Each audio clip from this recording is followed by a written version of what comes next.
ეს არის ბიზნესი, ეს არის ბიზნესის მიდგომა და არკადი არის ძალიან კარგი ბიჭი და ძალიან კარგად ასრულებს მის მოვალეობას. ნუკრი კიდე ჩემი ძმაკაცია, დიდი ხნის მაგაცია და პენსიაზე უნდა გავიდეო აქედან. თავს იკლავს, რომ პენსიაზე უნდა გავიდე აქედან უნდა 15 წელიან ნუკრი აქ რომ მუშაობს და ნუკრი გისურვებ წარმატებას. ლევანისთან კიდევ რა ვიცი აი რამდენი ხნის ურთიერთობა გვაქვს იცი? მეგი დაახლოებით 20-25 წლის ურთიერთობა გვაქვს.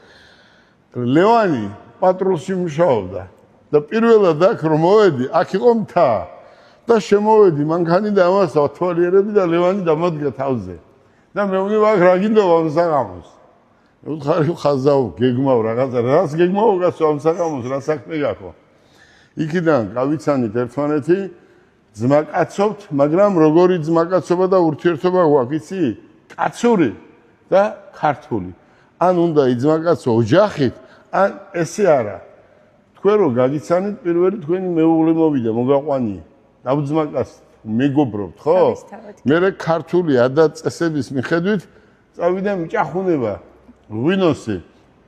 ღვინოს ბიზნესია მეუღლე და ასე შემდეგ რა, ესე შეიქმნა ეს 20-25 კაციანი პატარა გუნდი. მინდა თელ აჭარის მოსახლეობას დიდი მადლობა გადაუხადო ამ ხარს დაჭერისთვის.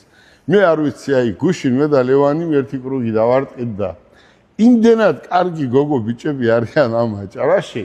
მე არ ვიცი აი სადაც ჩამოვედი მანქანიდან სურათი გადავიღოთ ბატონო გილაში რა კარგი კაცი ხარ და რა მაგარი ცენტრი გააკეთე და ეს არის სითბო და სიყვარული. უყურე ჯო არ ჯობია რომ ადამიანს კარგი უთხრათ, მოეფეროთ, ვიდრე ადამიანი ლანძღოთ, ხო? აი 10 კაცი ცხოვრობ თელ საქართველოში და ერთმანეთი გვიყვარდეს არ ჯობია? ჯო თუ მანქანა მომყავს, მე მანქანა მომყავს. შენ ღვინოს აწარმოებ. ის იმას რაღაცა ავეჯის ქარხანა აქვს, ხო და ვიზმაგაცო მთელი საქართველო, პატარაა ეს საქართველო, ხო? გეთანხმებით, კი. და დარწმუნებული ვარ, რომ აჭარის მოსახლეობა იმდენად სწორად მიიღო და იმდენად შემაყვარა თავი, რომ ჩვენ სხვადასხვა ბიზნესებს გავაკეთებთ აჭარაში. გისურვებთ წარმატებას, დღეიდან უკვე ვიწყებთ მუშაობას და გელოდებით და ქალბატონი გელოდებათ ჩაქვში თამარ მეფის გამზირზე 45 ნომერში. ერთ დღეში გაუფორმებ მანქანას. აუცილებლად. პირობაც. გისურვებთ წარმატებას. ბედნიერად.